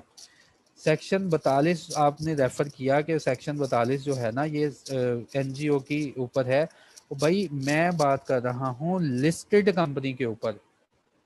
क्या एनजीओ आपकी लिस्टेड है? हो सकती है एनजीओ लिस्टेड। इन कॉर्पोरेशन का तो मकसद होता है कंपनी बनना, लॉफुली आप कंपनी बना ले, लेकिन एनजीओ को आप लिस्टेड कह रहे हैं तो सेंस नहीं बनती। लिस्टेड कंपनी वो होती है जिसकी लिस्टिंग पाकिस्तान स्टॉक एक्सचेंज से हुई हो, ठीक है भाई। ये सारे का सारा कोड हम ऐसी कंपनीज के ऊपर पढ़ते हैं और ये उनके ऊपर इम्प्लीमेंट होता है। कोर्स कितने % हो चुका है, इंशाल्लाह नेक्स्ट लेक्चर में ना मैं आपको बताऊंगा कि मैंने इतने नंबर ऑफ सेक्शंस आपको पढ़ा दिए हैं और इतना % कोर्स कवर हो चुका है। आगे कहानी अब बड़ी आसान है क्योंकि मैंने आपको सारा स्ट्रक्चर समझा दिया, मीटिंग समझा दी, ऑडिटर समझा दिए। आगे बहुत कहानी अब आसान है। Independent director, non executive, what is difference between act, ordinance, rules, regulation. Act Ataullah साहब, होपफुली मुझे लगता है कि आपने न्यू ज्वाइन किया है। एक्ट, ऑर्डिनेंस, रूल्स, रेगुलेशन, इसके ऊपर पहले दिन मैंने बताया था कि एक्ट पार्लियामेंट से पास होता है, पार्लियामेंट फुल फ्लेज दोनों हाउसेज से पास होता है। ऑर्डिनेंस जो होता है वो प्रेसिडेंट पास करता है। फिर उसके बाद जो स्टैट्यूटरी ऑर्गेनाइजेशन बनती है ना, वो एक्ट से अगर अपनी पावर ड्राइव करें, जैसे ये रेगुलेशन है listed company code of corporate governance, ये रेगुलेशन है, इसने अपनी पावर ड्राइव की एक्ट से, और ये स्टैट्यूटरी ऑर्गेनाइजेशन इशू करती होती हैं रूल्स और रेगुलेशन। तो डायरेक्टर की क्या है किस्म, इंडिपेंडेंट, नॉन एग्जीक्यूटिव, इसके लिए डायरेक्टर का पहला लेक्चर सुनो। डायरेक्टर रिपोर्ट क्या होती है अभी हमने पढ़ना है, सुन लो। कि जैसे ऑडिट रिपोर्ट होती है ना और वो इशू करता है एक्सटर्नल ऑडिटर, इसी तरह डायरेक्टर्स से रिक्वायर है कि वो रिपोर्ट लिखें, नोटिस के साथ जाती है। तो ये भी हमने अभी पढ़ना है, डायरेक्टर रिपोर्ट क्या होती है और कौन से मैटर ये लिखते हैं। ठीक है, यही बात मैं कह रहा हूँ कि आप लिस्टेड के बारे में नहीं पूछ रहे, आप पूछ रहे हैं एनजीओ के बारे में, और उससे हमारा कोई कंसर्न नहीं अभी। ठीक है, एनजीओ की इनकॉर्पोरेशन हुई है एक्ट के थ्रू, लेकिन यार ये जो अभी हमने सब कुछ पढ़ा ना कि इतने डायरेक्टर होने चाहिए, इस क्वालिटी के होने चाहिए, इतने नंबर होने चाहिए, ये इश्यूज इन्होंने देखने हैं। ये सारा कोड इम्प्लीमेंट होता है सिर्फ और सिर्फ लिस्टेड कंपनीज के ऊपर।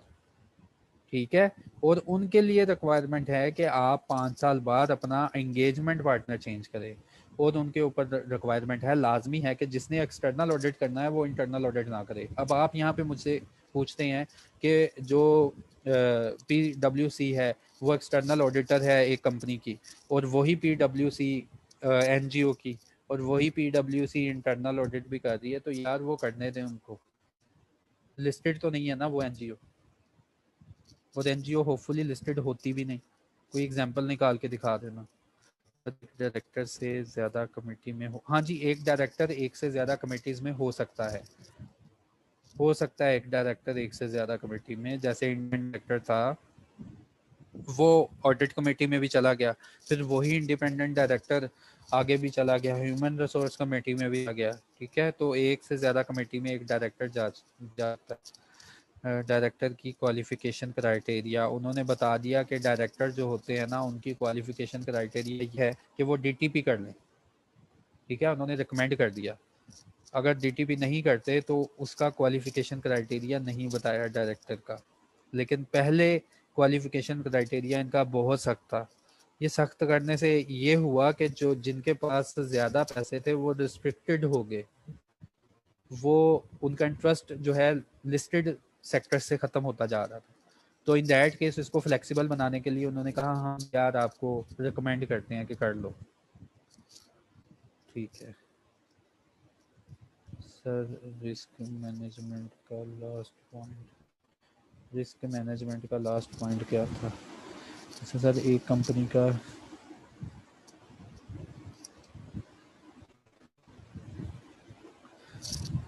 देखें, एक कंपनी का सीईओ फुल टाइम आपका एम्प्लॉय होता है। ठीक है, एक कंपनी का सीईओ किसी दूसरी कंपनी का चेयरमैन बन सकता है। तो पहली बात, सीईओ आपका फुल टाइम एम्प्लॉय है, तो चेयरमैन वो दूसरी कंपनी का बन सकता है अगर उस सीईओ की किसी और कंपनी में इन्वेस्टमेंट है ना, तो वो उसकी मीटिंग्स में जाके उसका चेयरमैन बन सकता है। अच्छा, रिस्क मैनेजमेंट के एम्प्लॉय के ऊपर मैं पहुंचता हूँ। सर, रेगुलेशन 30 में कंप्लायंस का कंसेप्ट एक बात बता दें। अच्छा, ये भी हो गया। अब मैंने बताना है रिस्क का और रेगुलेशन 30 का। अब ये रेगुलेशन कहाँ पे गई?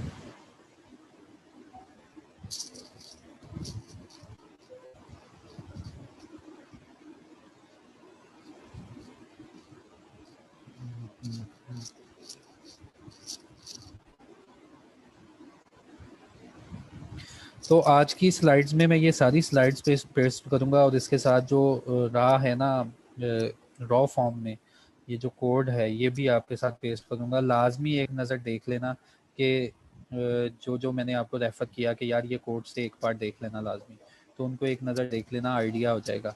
रिस्क मैनेजमेंट कमेटी में last point, risk management committee, ये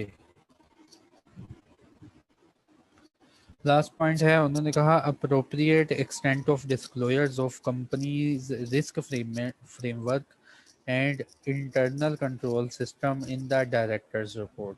कहता है जो डायरेक्टर रिपोर्ट बन के जानी है ना, उसमें ये कंपनी के रिस्क फ्रेमवर्क के ऊपर और कंपनी के इंटरनल कंट्रोल के ऊपर डिस्क्लोजर्स देंगे। ठीक है, कि कंपनी का रिस्क फ्रेमवर्क कैसा है, कि कंपनी ने कैसा फ्रेमवर्क बनाया है कि कोई रिस्क आता है तो उसको कैसे आइडेंटिफाई करना है, कैसे कंट्रोल करना है। तो इंटरनल कंट्रोल सिस्टम कंपनी का कैसा है, ये डायरेक्टर रिपोर्ट में बताया करेंगे। और इसके बाद और किसका क्वेश्चन था? कंप्लायंस का कंसेप्ट, रिजवान कंप्लायंस का कंसेप्ट आज मैं कोड पेस्ट करूंगा ना तो उसके नीचे कंप्लायंस आती है, डिस्क्लोजर्स आते हैं कि आपने कौन कौन से डिस्क्लोजर देने हैं। ठीक है, होपफुली सबका जो है कंसर्न क्लियर है। अगर किसी का कोई क्वेश्चन है तो मुझे बता दे। 5 मिनट में मैं कंक्लूड करूंगा अब अपनी जो डिस्कशन है। तो दोबारा सुने, ये कोड है क्या? ये कोड 19 का कोड है। ये बहुत फ्लेक्सिबल कोड है। ये कोड सिर्फ और सिर्फ इम्प्लीमेंट होगा लिस्टेड कंपनी के ऊपर। जब ये कोड आया था तो इसको कब बोला गया था? न्यू रजीम ऑफ गवर्नेंस, कि ये कोड ऐसा है जो कि एक नया दौर शुरू करने जा रहा है लिस्टेड कंपनी की गवर्नेंस का। तो ये सिर्फ और सिर्फ लिस्टेड कंपनीज के ऊपर ही अप्लाई होगा। इस कोड में 3 तरह की रेगुलेशन होती हैं, mandatory, non mandatory, regulatory, sorry recommendatory. उसके बाद इस कोड में सिर्फ और सिर्फ टारगेट किया गया है डिसीजन मेकिंग पावर को, क्योंकि क्वालिटी बने लिस्टेड कंपनीज की। लिस्टेड कंपनी के बोर्ड को सबसे पहले टारगेट किया गया कि इनकी कंपोजिशन को पकड़ो। पहले कंपोजिशन को देखा गया तो उन्होंने कहा 1/3 या तुम्हारे एटलीस्ट इंडिपेंडेंट डायरेक्टर, 1/3 एग्जीक्यूटिव, बाकी नॉन एग्जीक्यूटिव। फिर उसके बाद उन्होंने बोला कि बोर्ड से लाजमी कमेटीज बनेंगी, और एक कमेटी जिससे हमारा बहुत कंसर्न और ताल्लुक बनता है, उन्होंने कहा एक कमेटी वो जिसकी रिक्वायरमेंट है कि ऑडिट कमेटी होनी चाहिए। ऑडिट कमेटी वो होनी चाहिए जिसमें इंडिपेंडेंट और डायरेक्टर जो होगा वो ही इसको सुपरवाइज करेगा। फिर इसके बाद जितने भी अदर ऑफिसर्स हैं लिस्टेड कंपनी की अच्छी अच्छी पोजीशंस के ऊपर, उनके बारे में हमने पढ़ा आज कि उनकी जो है उन क्वालिफिकेशन क्या होनी चाहिए, उनकी रिक्वायरमेंट क्या होनी चाहिए। देयर आफ्टर हमने एक्सटर्नल ऑडिट का पढ़ा, फिर हमने इंटरनल ऑडिट का पढ़ा, और फिर हमने अपनी जो लेक्चर है कंक्लूड किया डीटीपी के ऊपर। तो डीटीपी पहले बहुत सख्त रेगुलेशन थी कि अगर आपके पास पैसे भी हैं, आप लिस्टेड कंपनी में बहुत ज़्यादा इन्वेस्टमेंट भी है, तो आप उसकी बोर्ड में नहीं बैठ सकते थे जब तक आप डीटीपी की ट्रेनिंग ना ले। तो इन सारी चीज़ों को ख़त्म करने के लिए, फ्लैक्स बनाने के लिए ना, कि लिस्टेड कॉर्पोरेट सेक्टर में इन्वेस्टमेंट ज़्यादा से ज़्यादा हो, तो उन्होंने ये भी रिक्वायरमेंट जो है रिकमेंडेटरी कर दी। तो यहाँ तक मैं कंक्लूड करूँगा। अगर मज़ीद आपका फिर भी कोई क्वेश्चन है तो वो ग्रुप में पूछ लें। ओके जी, अल्लाह हाफिज़।